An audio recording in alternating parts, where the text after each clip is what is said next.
Market sentiment on the new trading week is determined by positive statements and forecasts. For example, a report on Japan's capital spending looked a significant increase in the fourth quarter. It means that Japan's GDP could be upgraded. Besides, robust capital spending cancels a recession scenario. That's why one of the most popular trade rates in the currency market, the yen carry rate, is in danger of losing its luster. Investor sentiment has benefited from optimistic views of finance ministers expressed at the G20 summit. Finance leaders made up a communique saying that the likelihood of a soft landing in the global economy is more realistic now. The summit took place in San Paolo, Brazil, and was completed at the end of the last week. And this week, the National Assembly starts in China. The authorities are expected to adopt new economic stimulus measures. However, the main use of the week for the currency market will certainly come from the United States and the eurozone. The ECB is due to announce its monetary policy decision on March 7. Market participants had to revise their expectations for a rate cut in the ECB's agenda because the preliminary inflation data for February revealed more stubborn inflation than anticipated. The CPI and the core CPI rose by 0.6% and 0.7% respectively on months in February. On the other hand, the eurozone avoided a recession in the second half of 2023 on the back of a sluggish performance of its largest economy, Germany. Nowadays, Germany is ranked the third world's most powerful economy.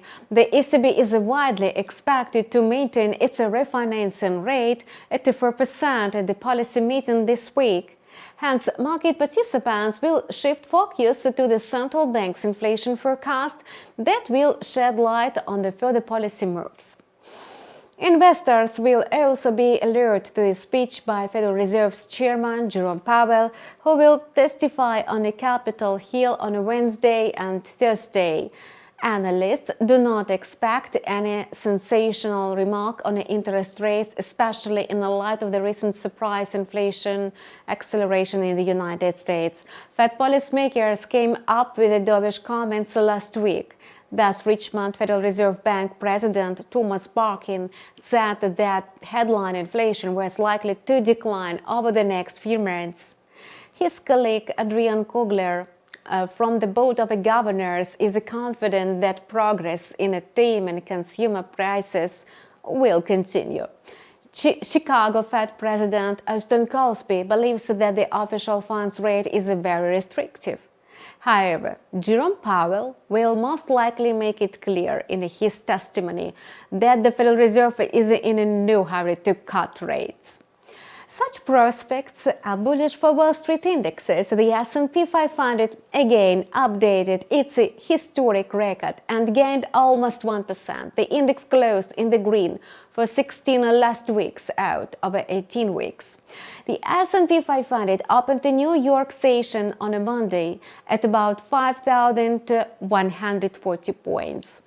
On the contrary, weak manufacturing and construction spending data from the United States on a Friday enabled dollar bulls to take a defensive approach, and the US dollar drifted weaker on a Monday, pressured by lower Treasury yields. With a lack of support from Treasury yields, the US dollar index finds it hard to climb above 104 points.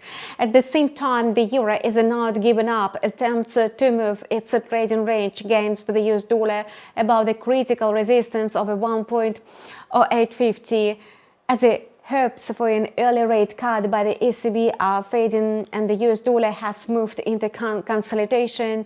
The euro-dollar pair has a strong chance of strengthening. The instrument has been trapped within the range of 1.0800 to 1.0850 for about a week. Based on a sideways trading, we can conclude that the euro has been accumulating momentum. At the same time, the market itself seems chaotic on a Monday, and the euro is trading with a moderate volatility.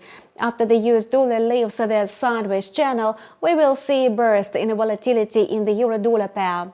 In any case, our analysts consider the most optimal strategy to trade at a breakout through the borders of the established range. As the OPEC reported, the voluntary oil production cuts are expected to be first quarter of 2024. In this context, there was an increase in the activity of oil buyers last Friday in response to high demand for Brent price rallied by almost 3%. However, radical changes are still not observed. Oil prices continue to trade within a sideways channel at the peak of the bullish cycle. Everything can change if the Brent price settles above $85 today. Then the current upward cycle will continue.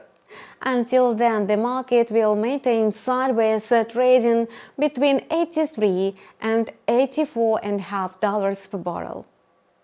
So, you have watched the market review by InstaForex analyst for Monday, March 4.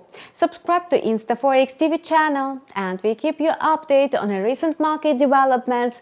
Don't miss our videos. Your feedback is appreciated. See you online tomorrow.